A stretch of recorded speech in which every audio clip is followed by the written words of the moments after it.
Hello, and welcome to AJinak, or Angličtina, AJina, trochu jinak. See what I did there? With AJinak, we try to put our emphasis on books by authors whose stories have not been told as frequently. This may be books by authors who are in some minority. It may be stories about characters who face particular struggles. Or it may be books that are banned. This book, which, secret time, is my favorite book in the American literature canon, is one that ticks all of those boxes. Here we have To Kill a Mockingbird by Harper Lee. This is one of the most famous books that was ever written in the English language, and certainly in America. Harper Lee won the Pulitzer Prize for this book, which is the highest honor that an author or writer can receive. As we've mentioned in the past, we tend to focus on books that have been banned or challenged, and there is no book in the American literature canon that has been more frequently challenged or banned than To Kill a Mockingbird. Nevertheless, because it's such a powerful book and such a beautifully written novel, it has not been successfully banned anywhere, just restricted and challenged, but it keeps coming out. This is a book that focuses on a variety of social justice themes. It focuses on racism. There's a lot of classism. Classism means that people are discriminated against based on how much money they have or don't have. There's descriptions of rural poverty in the American South. There's beautiful descriptions of the scenery in the American South. There is a note on the language that I have to mention, and it's from the author of this particular graphic adaptation of the novel. Note on the language. The use of the word nigger in To Kill a Mockingbird has caused some contention. Contention means conflict or disagreement. Harper Lee included the word deliberately, on purpose, to illustrate the society she was writing about, presenting an unmediated portrait of a specific time and place. This means she wanted to show her world, her society, exactly as it was, without any censoring or trying to change things to make people happy. The novel addresses many social issues: class, politics, poverty, gender, but is primarily concerned with racial prejudice. The inclusion of the word, its dehumanizing power, and the ease with which it was used is central to understanding the themes of the novel. So, one current debate that comes up a lot in questions of book banning and censorship is whether to change books to not have words like the N-word, or homophobic language, or other xenophobic sorts of language. It's an eternal debate that probably will never be solved, if you're asking for my opinion, because there's a constant tension in wanting to be honest and show what people truly think, and wanting to show dignity, equal respect to all human beings. It's something that requires nuance. And one reason why this book is so important to be read is because of the nuance. To Kill a Mockingbird is told by Scout. She starts the novel as a 6-year-old girl with an 8-year-old older brother, and she grows up to be an 8-year-old girl. Her father, Atticus Finch, is a lawyer in a small town in the south of the United States, the Deep South. It's in the part of the United States where, if you're following current politics in 2025, there's a lot of poverty and there's a lot of very strong support for right-wing government and more traditional conservative Republican values. Her father, Atticus Finch, is called upon to defend a black man who has been accused of raping a young white girl in the community. I don't want to give away anything about this story, but through Scout's eyes, we see various characters wrestling with questions of justice, fairness, how we interpret evidence, how we see people around us, white people, poor people, black people, mixed race people. It's one of the most important books that I think anyone can read, and I want to share some quotations with you from this book. One question is courage. Atticus Finch, a white lawyer in the Deep South of the United States, being called upon to defend a black man accused of rape in a community that hates him is a very good example of courage. And we see Atticus talking to his son, Jem, about what courage means. I wanted you to see what real courage is, instead of getting the idea that courage is a man with a gun in his hand. It's when you know you're licked before you begin, but you begin anyway and see it through no matter what. That phrase, to be licked, means to be defeated, to be beaten up, to be beaten down, to be destroyed. Basically, there's no way you're going to win this fight. Everything is against you, but you start the fight anyway, and you do not give up until it's done. I read this book for the first time when I was 13, and that quotation has still stuck with me. Now, why a graphic novel? As an English teacher, I love graphic novels for introducing my students to literature because, as you know better than I do even, the current generation of young people is a very visual one. We are always on our phones, we're always streaming on Netflix or Disney Plus, HBO Go, whatever it may be. We're very used to interpreting things visually, and sometimes we can get tired, our eyes and brains can get tired if we're just reading text on a page with no images. The great thing about this book, and the great thing about graphic novels in general, is it bridges the gap between reading text and having visual support.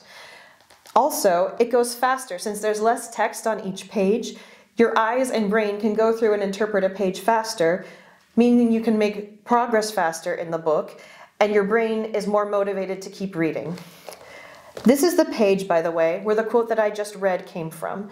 So you can see Atticus talking to his son, you can see the conversation that they're having, and in addition to being able to look up words, you can have support for understanding meaning from the images on the page. And now for more quotations. People generally see what they look for and hear what they listen for. Very important for teaching empathy and critical thinking skills. The one thing that doesn't abide by or follow majority rule is a person's conscience. I think there's just one kind of folks. Folks is a specific word to talk about people, and not fancy people or poor people or anything like that. It's just a generic, casual word, hovorova angličtina, for talking about regular average people. And one more. Sometimes the Bible in the hand of one man is worse than a whiskey bottle in the hand of another. There are just some kind of men who are so busy worrying about the next world that they've never learned to live in this one. And you can look down the street and see the results. I like this quotation for teaching empathy, especially in the Czech Republic.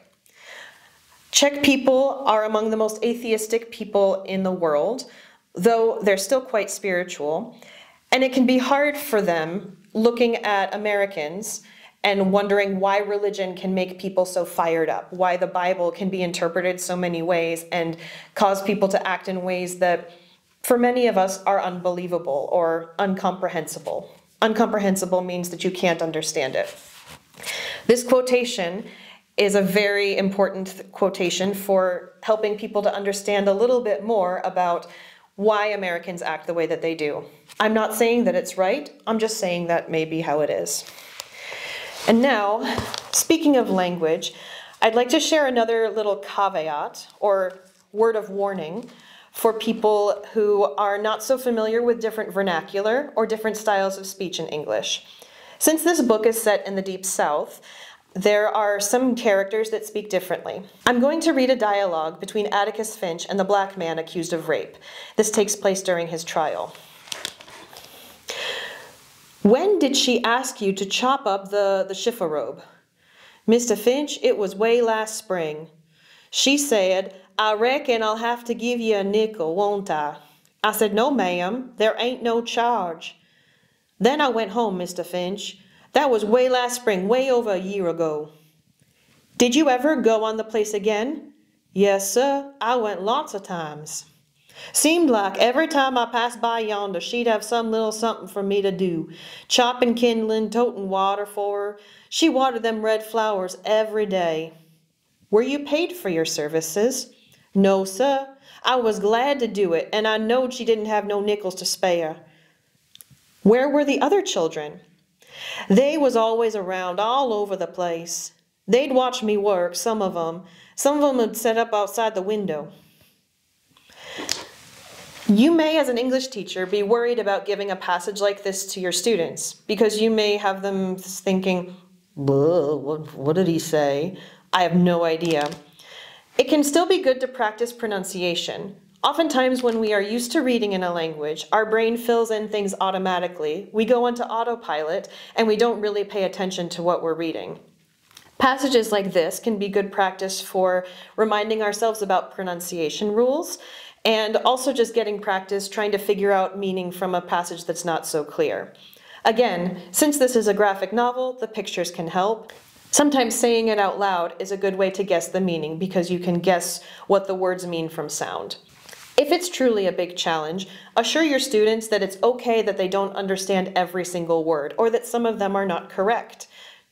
Correct meaning grammatically traditional spisovna angličtina. It's more important for them to understand the meaning and wrestle with what is the author trying to show with how the person is talking. This section also is important for me as an English teacher because it shows empathy. I'm going to keep reading. This next part is narrated by Scout as she watches her father and Tom Robinson in the courtroom as Tom Robinson is on trial for suspected rape. As Tom Robinson gave his testimony, it came to me that Mayella Ewell must have been the loneliest person in the world. She was even lonelier than Boo Radley. She was as sad, I thought, as what Jem called a mixed child. White people wouldn't have anything to do with her because she lived among pigs. Negroes wouldn't have anything to do with her because she was white. She couldn't live like Mr. Dolphus Raymond, who preferred the company of Negroes because she didn't own a riverbank and she wasn't from a fine old family. Nobody said, that's just their way, about the Ewells. Here we see Scout, as a young person, as a child, starting to wrestle with why someone might act the way that they do, why someone might feel the way that they do. And we start to look at her life circumstances and see how they have contributed to how she's seen by society. These descriptions of people also are important for maturita. For many maturita questions, your kids will have to discuss how people are, describe living situations, describe socioeconomic situations, and things like that. So this book is great for describing all of those things. I also have a couple of discussion questions for you as you read To Kill a Mockingbird. This book is wonderful for bringing up topics such as superstition, why people believe some things that they do, literacy, which is being able to read, and also some characters who aren't able to read. Theories and practices of child rearing. You see how Atticus Finch raises his children. You also see how his sister thinks that Atticus should raise his children. And you also see different characters in the book raising children differently in Negro families or in poor white families or rich white families. There's a role of imagination and creativity in children's lives. You see Jem and Scout playing with other kids and using imagination to create the world around them and to understand the world around them. As well as unwritten social codes. What parts of culture do we do without even thinking about it, such that we wouldn't even recognize that it's part of our culture? I hope that by now I've convinced you that To Kill a Mockingbird is probably the most useful book for encouraging empathy, raising good people, and improving your English. If not, you can write to me and I will tell you even more about why the book is great. I'm just kidding. As always, if you know of another book that's similar to Kill a Mockingbird that you think would be good for students, send us a message or write it in a comment. We'll check it out. And your recommendation may just find its way onto another episode of AJinak. See you next time!